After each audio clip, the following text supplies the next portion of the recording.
ইদানিং রাজনৈতিক স্লোগানে অশ্লীল শব্দ প্রয়োগের প্রবণতা বাড়ছে। সক্রিয় প্রায় সব রাজনৈতিক দলেই এটার চর্চা শুরু হয়েছে।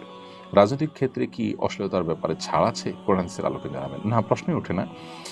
রাজনৈতিক ক্ষেত্রে অশ্লীলতার ব্যাপারে ছাড় থাকতেই পারে না। ইসলাম যেটাকে নিষেধ করেছে সেটা অন্য ১০ জনের জন্য যেরকম নিষেধ পলিটিশিয়ানদের জন্য বা পলিটিক্সের সাথে যারা জড়িত তাদের জন্য নিষিদ্ধ।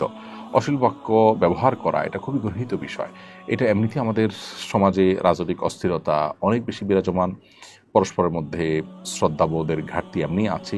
সেক্ষেত্রে এই কালচার যদি ডেভেলপ হয় তাহলে আমরা আরও বেশি ক্ষতিগ্রস্ত হব, আমাদের রাজনৈতিক কালচার আরও নষ্ট হবে।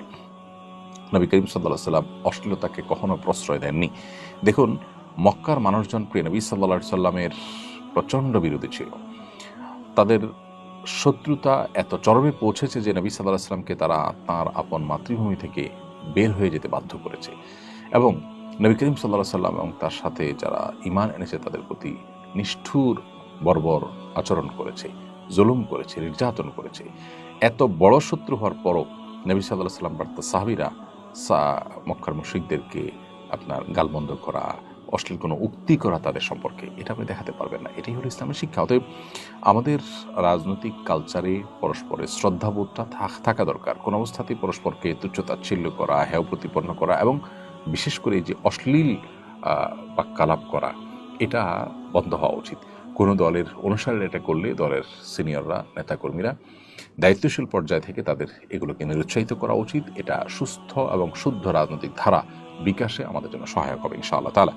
নবী করিম সাল্লাল্লাহু আলাইহি ওয়াসাল্লাম থেকে একটা হাদিস বর্ণিত হয়েছে সহিহ ইবনে হিব্বানে, আরও বিভিন্ন হাদিস কিতাবে, যে আবু দারদা রাদিয়াল্লাহু তাআলা বলেছেন, নবী সাল্লাল্লাহু আলাইহি ওয়াসাল্লাম বলেছেন, ইন্নাল্লাহা ইউবগিদুল ফাহিশাল বাদি, আল্লাহ তাআলা অশ্লীল উক্তিকারী এবং নিচু কথা বলে, নিচু আচরণ করে এরকম মানুষকে অপছন্দ করেন।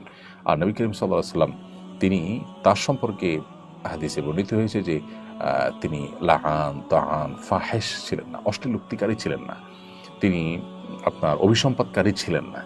অতএব অশ্লীল উক্তি এটা অন্য ১০ জন মুসলমানের জন্য যেরকম হারাম, ঠিক একইভাবে রাজনৈতিক দলের নেতা কর্মী অনুসারী তাদের জন্য হারাম। বিধায় সোশ্যাল মিডিয়াতে একজন অন্যজনকে বাজে উক্তি করা বা একজন আরেকজনের প্রতি ভিন্ন মতের মানুষের প্রতি অশ্লীল উক্তি করা, এগুলো খুবই গর্হিত কাজ।